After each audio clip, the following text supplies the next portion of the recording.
Bango.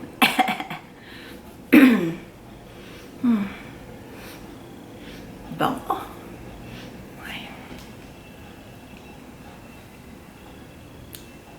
Hi!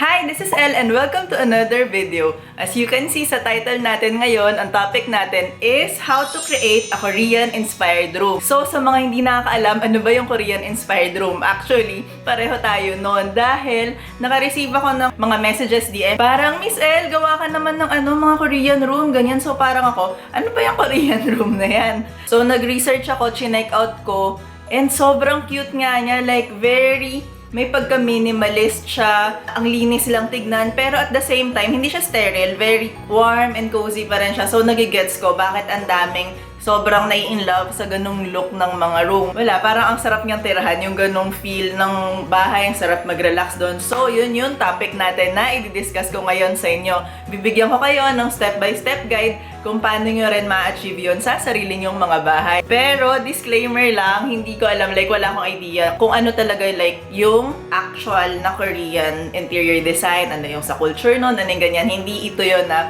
So, itong didiscuss ko sa inyo ngayon, yung like interpretation lang natin as Pinoy, or actually hindi ko alam yung mga mas, alam mo yung casual na interpretation lang based sa mga nakita natin sa K-drama, ganyan, or something. So, very ano lang to, chikahan portion lang, hindi to yung totoong Korean na interior design. More on Korean K-drama interior design, ganun, hindi ko alam. Pero anyway, bago natin simulan tong discussion natin, sa mga hindi pa nakasubscribe, please do subscribe to my channel. Marami pa tayong parating na makeover and marami pa tayong ganitong mga tips and advice na darating. And sa mga nakasubscribe na, super thank you. As of this recording, 699,000 na tayo. Konti na lang 700k na. So, super thank you talaga sa inyo. And pwede nyo rin pala ako i-follow sa Instagram. So, alika, simulan na natin tong discussion na to.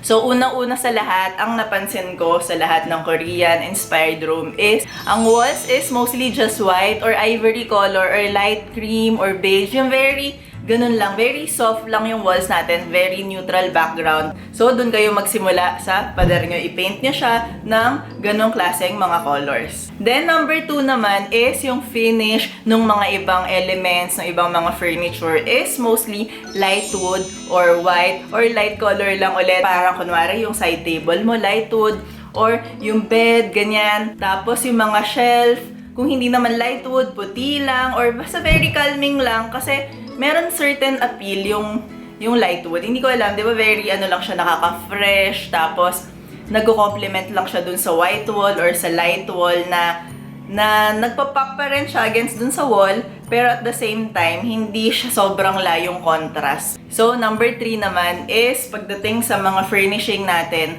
marami doon is very low setting na mga furniture. So, for example, yung bed, yung ibang napapansin mo, like mattress lang sa floor. Pero kung ayaw nyo naman ng gano'n na nasa mattress lang, okay din yung nasa platform ka, yung mababa lang, or yung iba may mat lang. Hindi ko alam, kasi di ba meron certain effect kapag yung bed nasa floor, parang ang sarap lang humiga and mag-lounge doon. And even if hindi yung bed, kunwari living room yung gusto nyong ayusin, yung ganun din yung feel niya, yung sofa nyo yung mababa lang, hindi yung matataas yung paa, yung mas mababa than usual. Ganun yung mostly sa mga Korean na room, ganun yung mga nakikita ko na meron. Hindi naman siguro sa lahat, pero yon, para talagang ma-achieve mo yung ganun look. Ang isa pa sa kinakadagdag kapag medyo mababa yung furniture nyo, mas nagmumukhang mataas yung room kasi mataas pa nung natitirang space dahil ang baba nung mga furniture. So, mas nakakaluwag din siyang tignan kapag yun yung piniling yung furniture. Number 4 naman is yung mga soft furnishing dun sa space. Pag sinabing soft furnishing, ano ba yung mga yun? Yun yung curtains,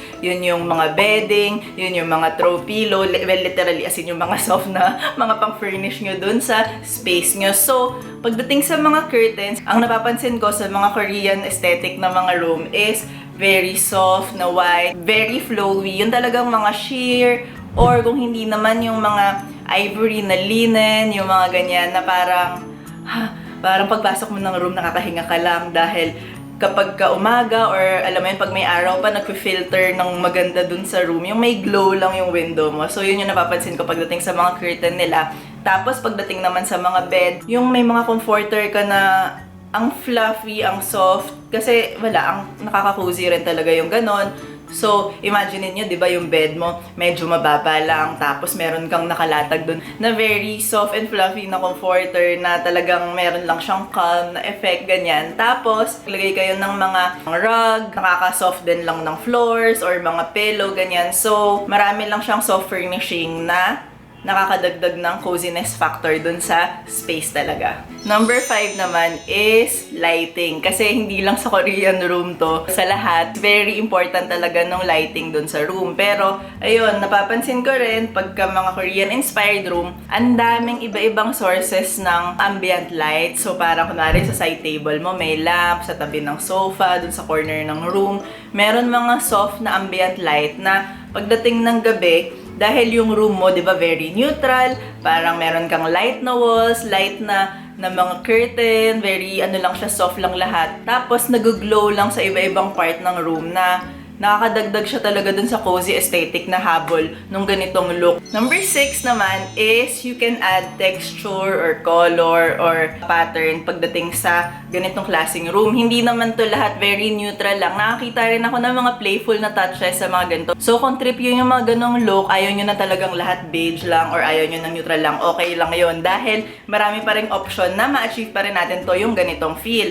So, una is mostly sa mga nakikita kong ina-add na pattern, very maliliit lang yung pattern, very pa-cute lang, very simple. Kunwari, dun sa pillow nyo, meron lang siyang konting gingham na mga pattern. Pero yung pops of color, nandun pa rin sa lighter shade kasi yun ata talaga yung feel, yung aesthetic ng room na very calming and very light lang. You can add a lot of colors pero nandun pa rin sa lighter and pastel version. Pero kung hindi ka naman mahilig sa color, okay rin lang. Pwede mong ilagay lahat ng mga yun, yung mga simple na pattern ng ganyan, in the neutral shade.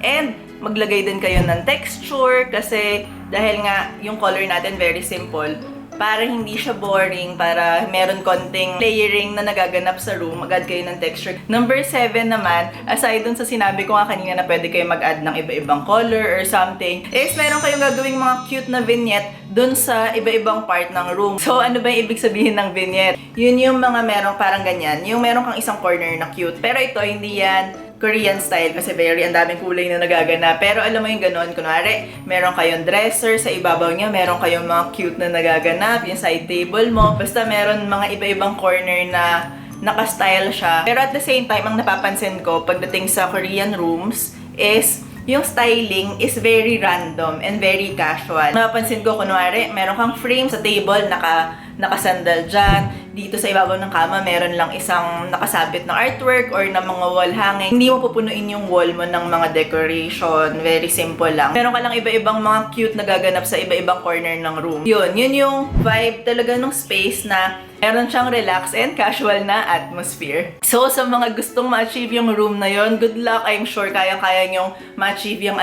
K-drama inspired na mga room. Very simple lang nung parang nung rules in quotation. Di naman siya rules nung guidelines para ma-achieve din natin yung feel na yon. So, hopefully, meron kayong natutunan dito sa video natin ngayon. Kung nagustuhan nyo to, please like this video and do subscribe to my channel for more home makeovers, design tips, advice, and you may also follow me on Instagram. Until next time, bye! Ano ba yan? Heart na yan. Hindi ako nagaganito, pero para sa video na to, ayan.